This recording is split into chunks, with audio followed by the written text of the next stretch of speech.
too much SBL here. In today's episode, we're going to be reviewing and bench testing a new 22-inch monitor from Alibaba. I'm actually very excited to do this. As you see in the thumbnail, we've actually already removed the old 22, and it was not intentionally for the thumbnail. The old 22-inch monitor failed to turn on after we were doing a road trip, and my kids were good sports about it. They knew Dad would kind of take care of it when we came back home after the trip. So I got to digging and I discovered a blown fuse. I replaced the fuse. It blew again. I decided to take the 22, and I'm air quoting the hell out of this behind the camera, off the ceiling and basically bench test it. Doing bench testing, I kind of discovered that the backlight, as far as my educated guess, was definitely going back, because I was still getting output from the board. And this is where things get interesting. Upon removing the panel, I kept coming up with 20 inches, and I'm actually going to take this apart and show it to you. As you can kind of see, it's actually already apart. And I'm going to show you something that kind of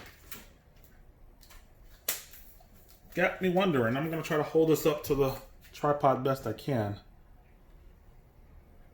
When I look up that part number, every manufacturer kept telling me that this is a 20-inch monitor. Now, I'm no fool, and when I bought this monitor, I had no problem at all purchasing it because I had the distinct indication that it was a 22-inch monitor. I decided to go back to TVU's website and notice they added a small little line. That's right, even yours truly has been the victim of deceptive advertising. This line was definitely not there when I bought this monitor, and I had all indications in the world that this was a 22-inch screen because it was the biggest one I bought at the time. So it is what it is. I can't do anything about that now. It's just I kind of learned my lesson. So even when looking up the panel, I discovered that these panels are actually $145. And at that point, I decided to just walk away. There was no point of putting $145 into this old screen that lacked a few inputs that I kind of wanted, when I could have just ordered a brand new one with no name on it from Alibaba itself. The new monitor costed about $210 to the door, and I'm definitely not looking back. One thing I did notice on the Alibaba listings is they can actually vary from item to item, even with the same seller, as far as specs that are listed.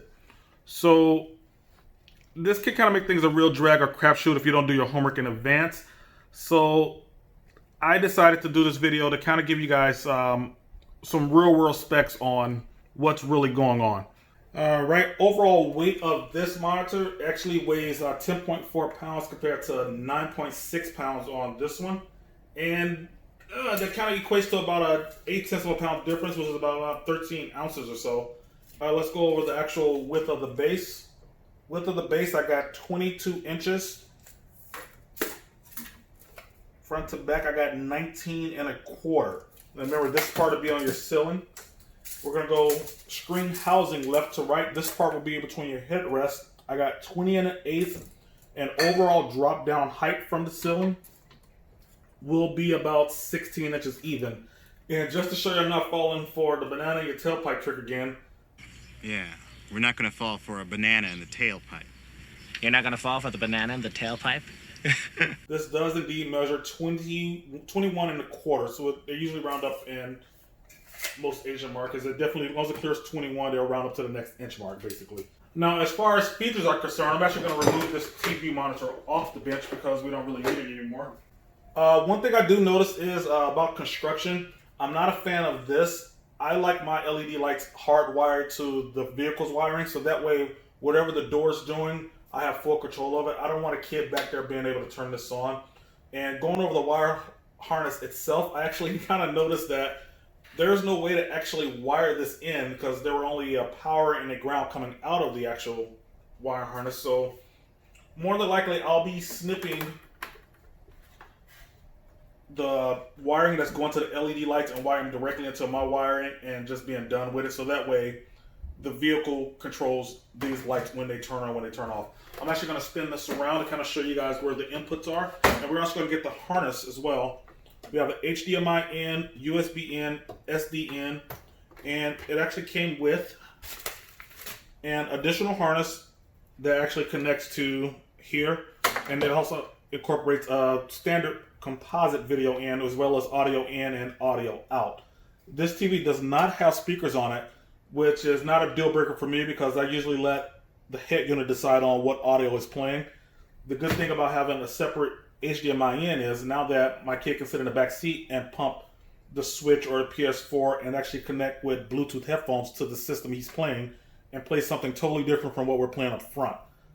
It's going to be a really, really good feature, and I guess you can't wait to get this installed. But before we get this installed, as all products that come from Asia, we're going to bench test this, and we're going to give you guys some real world viewing on the bench on what this actually looks like. Right now we have it hooked up to HDMI, and it's going through a Fire Stick that we have down here in the garage.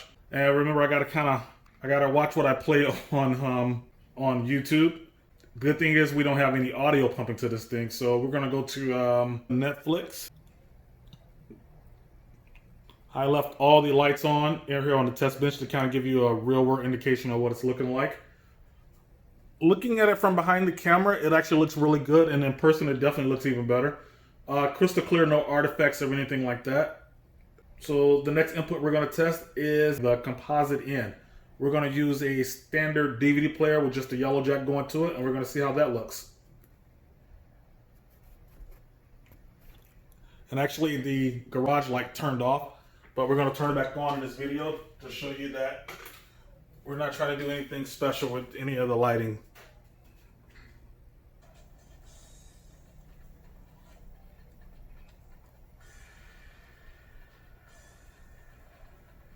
And you're seeing some glaring that's coming right here. This is coming from the overhead light. One of the overhead lights that we're doing the recording with. I can actually kill that to give you a real world indication that that's definitely not there. You can see that that glare is definitely not on the screen. I'm actually going to leave that light off for the remainder of this video.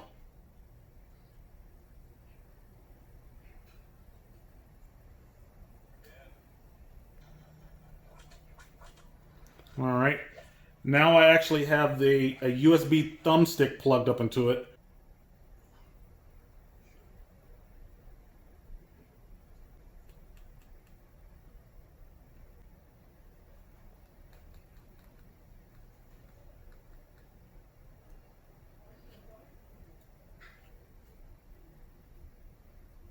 And it actually looks pretty good.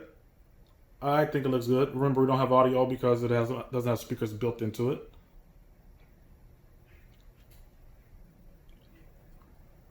Yeah, overall it's a great monitor. I think it's a great monitor.